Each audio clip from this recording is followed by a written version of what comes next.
अस्सलाम वालेकुम students, Hafiz Nabeel Ahmad here. Business taxation week 7 lecture. आज हम डिस्कस करेंगे income from property. Income from property में हम डिस्कस करेंगे रेंट को, rent chargeable to tax RCT, advances against a rented property, income from property not taxable, amount received as पगड़ी, important points regarding income from property, liability in case of co-ownership, and the most important, income from property tax rates.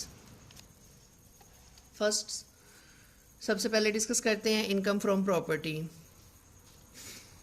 Rent received और receivable जो भी person से tax year में आपको मिलेगा उसे हम इनकम फ्रॉम प्रॉपर्टी के हेड में डिस्कस करेंगे। इसमें से वो रेंट जो एग्जेम्प्ट ऑफ टैक्स है उसको निकाल देंगे। रेंट की डेफिनेशन देखते हैं। Rent means any amount received और receivable by the owner of the land or the building for its use or occupation by some other person. The amount of rent shall not be less than fair market rent. Rent का मतलब वो amount जो आपने receive करनी है या receive कर चुके हैं एक टैक्स ईयर में एज ए ऑनर, और वो किसी भी बिल्डिंग का या लैंड का रेंट है जो आपने किसी दूसरे बंदे को जो है वो किराए पे दी हुई है। तो इन सिंपल वर्ड आपकी ज़मीन का या आपकी प्रॉपर्टी का जो किराया है उसको रेंट कहते हैं। The amount of rent shall not be less than fair market rent। तो रेंट की जो अमाउंट है जो मार्केट में रेंट चल रहा है उससे कम नहीं होनी चाहिए। RCT rent chargeable to tax means it includes actual amount of rent received और रिसीवेबल और fair market rent whichever is higher. Actual amount rent की जो रिसीव की है या करनी है, या fair market rent. Fair market rent जिस तरह कि हमने पहले बताया कि फेयर मार्केट रेंट वो रेंट है जो रेंट मार्केट में चल रहा है, तो उनमें से जो भी ज़्यादा होगा, एक्चुअल रेंट ज़्यादा है या फेयर मार्केट रेंट ज़्यादा है, दोनों में से जो भी ज़्यादा है वो आरसीटी में चार्ज होगा। Any forfeited deposit receive under a contractor for the sale of land और ए बिल्डिंग। अगर कोई भी ज़मीन जायदाद बिल्डिंग वगैरह बेचने के लिए आपने जो बयाना किया है या टोकन किया है वो भी आरसीटी में चार्ज करेंगे। Any obligation of the owner, repair and maintenance, collection charges, property tax paid by the tenant. अगर किराएदार ने कोई भी जिम्मेदारी कोई भी खर्चा ओनर के बिहाफ पे किया है तो वो भी आरसीटी में जाएगा। फॉर एग्जांपल उसने कोई मेंटेनेंस करवाई है या कोई प्रॉपर्टी टैक्स वगैरह ओनर के बिहाफ पे किया तो वो आरसीटी में ऐड होगा। Amount received by the owner from its tenant as advance which is not adjustable against rent. आपने एडवांस रिसीव किया है किराएदार से, जो एडवांस की रकम है उसको ट्रीट करने के दो तरीके हैं। Advances against a rented property have two types. Advances against a rented property, advances which is not adjustable against the rent. तो एक तो तरीका ये है कि आपका जो एडवांस है उसमें से ही हर मंथ या आफ्टर 1 ईयर या किसी भी मेथड के थ्रू जो है जो आपने एडवांस रिसीव किया उसमें से कोई अमाउंट जो है वो डिडक्ट हो जाती है, तो उसको हम एडजस्टेबल रेंट कहते हैं, एडजस्टेबल एडवांस अगेंस्ट रेंट कहते हैं। और दूसरी टाइप जो है उसमें ये है कि टेनेंट ने आपको एडवांस पे किया है, वो 1 साल रहे, 2 साल रहे, 10 साल रहे, 20 साल रहे, जब वो वापस जाएगा तो सेम अमाउंट आपको उसको रीपे करनी है। उसको कहते हैं अनएडजस्टेबल एडवांस अगेंस्ट रेंट। मतलब वो एडवांस जो रेंट में एडजस्ट नहीं होगा। तो उसका ट्रीटमेंट ये है कि 1/10 of such advance is charge to tax every year for the 10 year. तो ऐसा एडवांस जो रेंट में डिडक्ट नहीं होगा उसका 10% जो है वो 10 साल तक हर साल जो है वो आरसीटी में चार्ज होगा। और इन केस अगर वो एडजस्टेबल एडवांस है अगेंस्ट रेंट, तो अब उसको जो है वो आरसीटी में ऐड नहीं करेंगे क्योंकि रेंट ऑलरेडी आरसीटी में रेंट चार्जेबल टू टैक्स में ऐड है। 10 साल तक जो है 10% के अकॉर्डिंगली मींस 10 साल में 100% कंप्लीट हो जाएगा। तो 11th ईयर से जो है वो जो एडवांस हमने रिसीव किया है उसके ऊपर हम कोई टैक्स पे नहीं करेंगे, इसलिए हम उसको आरसीटी में ऐड भी नहीं करेंगे 11th ईयर से onward.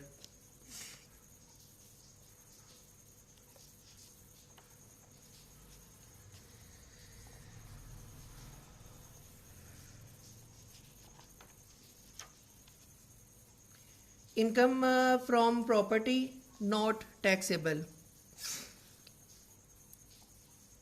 Income from following properties shall not be chargeable to tax under the head income from property। ये वाली जो आइटम्स हैं इनको हम इनकम फ्रॉम प्रॉपर्टी के हेड में डील नहीं करेंगे। Number 1, ground rent to be treated under income from other sources. जो ग्राउंड का रेंट है वो इनकम फ्रॉम अदर सोर्सेज को चार्ज होगा, इनकम फ्रॉम प्रॉपर्टी को चार्ज नहीं होगा। Mining right and loyalty under income from other sources. Mining right और लॉयल्टी जो है वो भी इनकम फ्रॉम प्रॉपर्टी को चार्ज नहीं किया जाएगा। Any building which is let out together with the plant and machinery installed therein shall not be taxable under this head. आपने अपनी जो बिल्डिंग है उसमें कुछ मशीनरी वगैरह लगी हुई है, मशीनरी समेत, या इवन आपकी कोई फैक्ट्री है, आपने मशीनरी समेत अपनी कोई फैक्ट्री जो है वो किराए पे दे दिया, तो उसको हम इनकम फ्रॉम प्रॉपर्टी में डील नहीं करेंगे, इनकम फ्रॉम अदर सोर्सेज में डील करेंगे। Any agricultural building whose income is treated as agricultural income, उसको भी एग्रीकल्चरल बिल्डिंग को भी एग्रीकल्चरल प्रॉपर्टी में ट्रीट करेंगे, इनकम फ्रॉम प्रॉपर्टी में ट्रीट नहीं करेंगे। Any property which is sublet by the tenant only the rental income of the owner is taxable under this head and the income of the tenant from sublet of the property is chargeable to tax as income from other sources. अगर आपने कोई किराएदार रखा है, उस किराएदार ने आगे फर्दर जो है वो ज़्यादा किराए के ऊपर पूरे की पूरी प्रॉपर्टी या प्रॉपर्टी का एक रूम या कुछ हिस्सा जो है वो किराए पे दे दिया है, तो उसकी जो प्रॉपर्टी है उससे जो उसकी इनकम है उसको इनकम फ्रॉम अदर सोर्सेज में डील करेंगे, इनकम फ्रॉम प्रॉपर्टी में डील नहीं करेंगे। प्रोविजन ऑफ यूटिलिटीज़ और any other service connected with renting of building to be treated under income from other sources.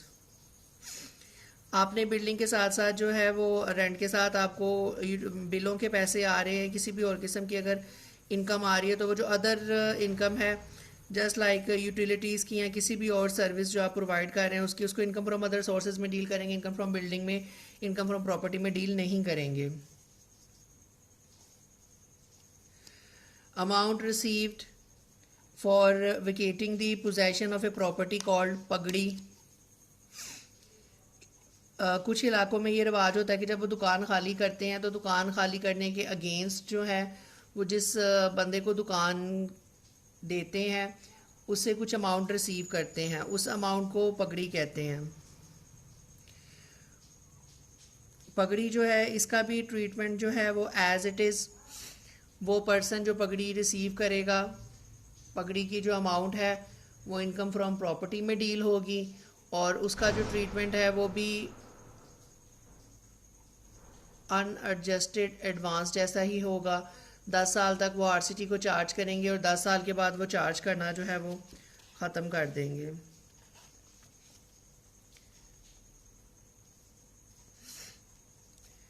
Important points regarding income from property. After different amendments regarding calculation of income from property, one has to consider the following points while calculating the income from property and tax thereon. As you know, tax में जो है वो हर साल finance act के through जो है changes होती रहती हैं। तो हर साल की चेंजेस के बाद जो है कुछ क्लॉज, सेक्शन, सब सेक्शन जो है वो चेंज हो जाते हैं और कुछ पॉइंट्स अंडर कंसिडरेशन रखने हैं जब आप इनकम फ्रॉम प्रॉपर्टी को कैलकुलेट कर रहे होंगे। Income from property is chargeable to tax under respective normal tax rate of the taxpayer. As per section 15A, following admissible deduction are allowed in computing income chargeable to tax under the head income from property. Income from property में भी कुछ deductions जो हैं admissible वो आपको allow हैं. For example 1/5 repair allowance on rent chargeable to tax for building computed before any deduction allowed under this section. किसी भी किस्म की कोई भी डिडक्शन करने से पहले जो आपके पास ग्रॉस अमाउंट आएगी आरसीटी की, उसका 1/5 जो है वो आप एज ए रिपेयर अलाउंस जो है वो डिडक्ट कर सकते हैं, आपको वो अलाउ है.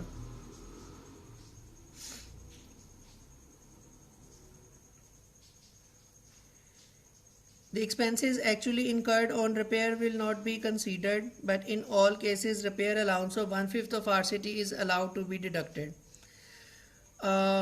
एक्चुअल में आपके कितने रिपेयर चार्जेस हुए हैं, इस चीज़ से कता नज़र उसको इग्नोर करेंगे और रिपेयर अलाउंस जो है वो 1/5 ही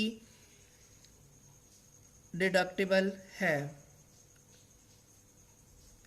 insurance premium for coverage against risk of damage or destruction to building. Local rate tax charge और cesses for property or the rent from the property occurring towards any local authority or government. Ground rent in respect of the property. Profit on any money borrowed including by way of mortgage to acquire, construct, renovate, extend or construct the property. आपने जो भी रकम ली है, बोरो किया है, कर्जा लिया है, उसके ऊपर कोई इंटरेस्ट वगैरह पे करना पड़ रहा है, आपने बिल्डिंग की या लैंड की रेनोवेशन के लिए, रजिस्ट्रेशन के लिए, रिकंस्ट्रक्ट के लिए जो भी अमाउंट लिया उसके ऊपर जितना भी प्रॉफिट है वो सारे का सारा जो है वो आरसीटी को चार्ज नहीं होगा.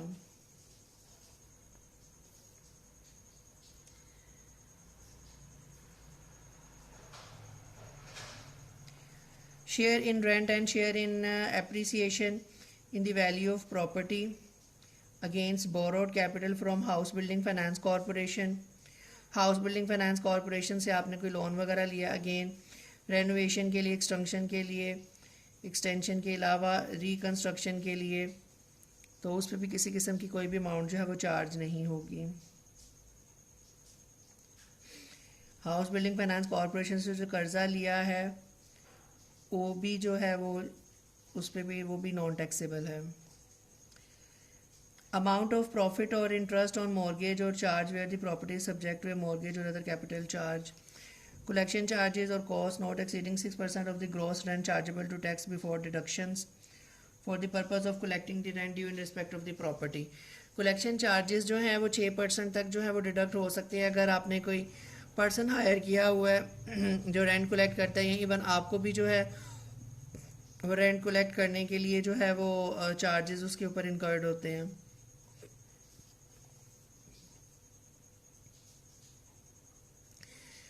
एक्चुअल कलेक्शन जो है वो 6% ही है आरसीटी की.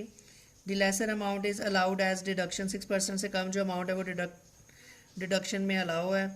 Expenditure on legal services to defend the person's title to the property और any suit connected with the property ने कोर्ट अदालत में कोई मुकदमा वगैरह चल रहा है अगर उस पर भी कोई खर्चा हो गया तो वो भी जो है वो डिडक्शन में अलाउ है. या आपने प्रॉपर्टी जो है वो टाइटल ओनरशिप चेंज करवाई है वो भी आपके लिए डिडक्शन में अलाउ है. Allowance for unpaid rent where there are reasonable ground to believe that the unpaid rent is recoverable subject to the following condition. अगर ये शर्तें पूरी हों और पता चले कि रेंट रिसीव नहीं होगा, ये किराया वसूल नहीं होगा, तो उस सूरत में वो अमाउंट जो है अनपेड रेंट की वो भी आप डिडक्शन में अलाउड हैं. The tenancy was bona fide. The defaulting tenant was vacated the property or steps have been taken to compel the tenant to vacate the property. The defaulting tenant is not occupation of any other property of the landlord. All reasonable steps have been taken to institute legal proceeding for the recovery of the unpaid rent. मतलब आपने उससे मकान खाली कराने के लिए कोई case वगैरह किया, उस पर जो भी खर्चा वगैरह हुआ है वो भी आप जो है वो डिडक्शंस में डाल सकते हैं। और आपने सारे इकदाम जो हैं वो किए हैं डिफ़ॉल्टर से किराया लेने के लिए, पर उसने जो है वो किराया नहीं दिया, और वो टेनेंट जो है वो किसी दूसरी प्रॉपर्टी पे लैंडलॉर्ड के काबिज़ भी नहीं है।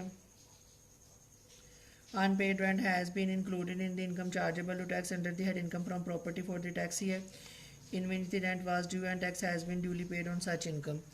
और आपने जो है वो टैक्स पे कर दिया लेकिन रेंट जो है वो आपको रिसीव नहीं हुआ, तो अभी डिडक्शन में वो अलाउड है डालना। In case where any unpaid rent allowed as a deduction under is wholly or partly recovered shall be chargeable to tax in the tax year in which it is recovered। अगर उसमें से कुछ amount receive हो गई जिस tax year में वो receive हुई है वो उसी टैक्स ईयर में आरसीटी में ऐड कर देंगे।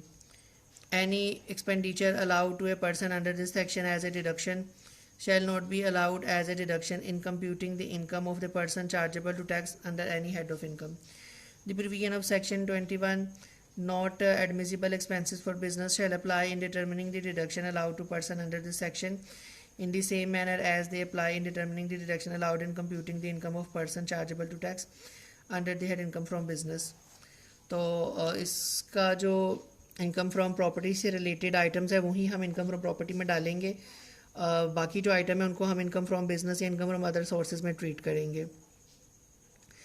फॉलोइंग पर्सनस जो हैं they are required to deduct tax at source at the time of making payment in respect of rent of immovable property.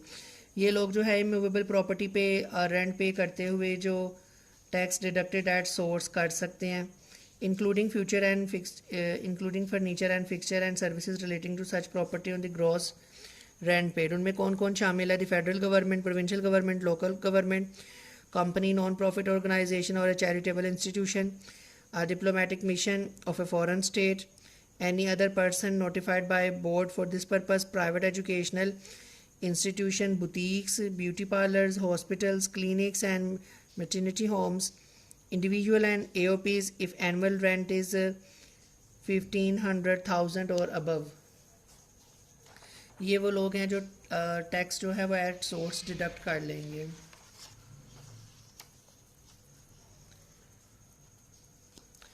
Liability in case of को ownership.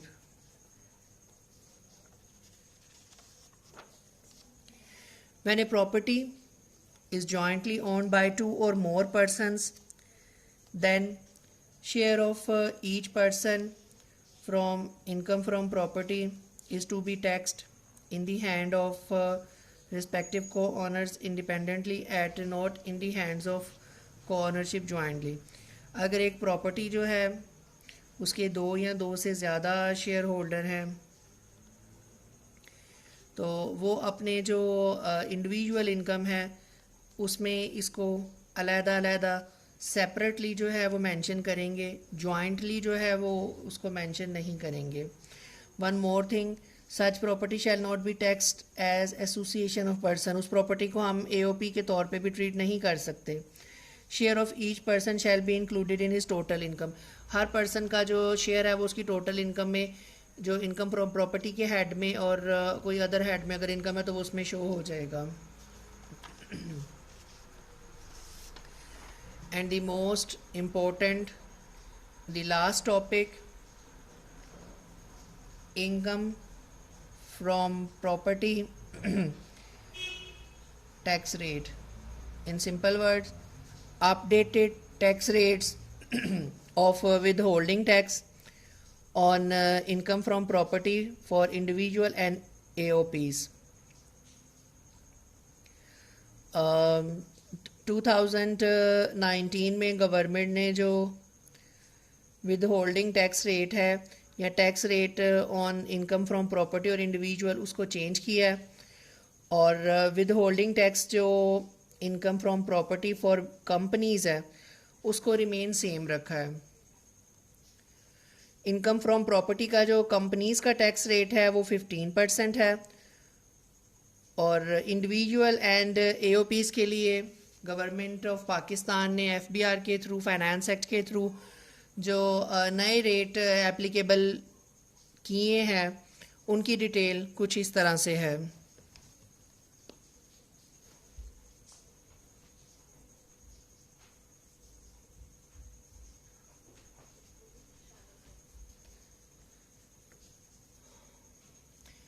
Association of persons and individuals के लिए अगर income gross amount of rent does not exceed 200,000, अगर 2 लाख रुपए से कम income है तो उस पर कोई टैक्स नहीं है। अगर 2 लाख से 6 लाख के दरमियान है तो 5% उस सारी अमाउंट का जो 2 लाख से ज़्यादा होगी। अगर 6 से 10 लाख के दरमियान है तो 20,000 जो है वो फिक्स प्लस 10% ग्रोस अमाउंट का जो 6 लाख से ज़्यादा होगी। अगर 10 लाख से 20 लाख के दरमियान है तो 60,000 रुपीज़ फिक्स प्लस 15% जो है वो 10 लाख से ज़्यादा अमाउंट के ऊपर चार्ज किया जाएगा। और अगर अमाउंट 20 से 40 लाख के दरमियान है तो 2,10,000 रुपया फिक्स अमाउंट प्लस 20% जो है 20 लाख से ज़्यादा अमाउंट पे चार्ज किया जाएगा। अगर अमाउंट जो है वो 40 से 60 लाख के दरमियान है तो 6,10,000 रुपया फिक्स प्लस 25% जो है वो 40 लाख से ऊपर वाली अमाउंट पे चार्ज किया जाएगा। अगर अमाउंट 60 लाख से 80 लाख के दरमियान है तब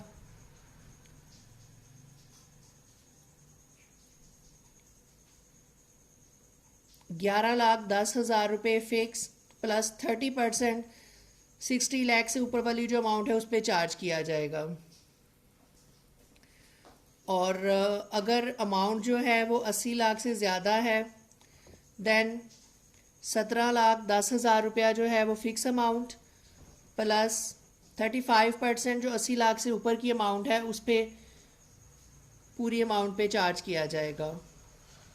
सो ये अपडेटेड टैक्स रेट हैं जो 2019 से ऑनवर्ड एप्लीकेबल हैं। काइंडली अपडेटेड टैक्स रेट्स को एक दफ़ा रिव्यू कर लीजिएगा। Thank you very much. End of today's lecture.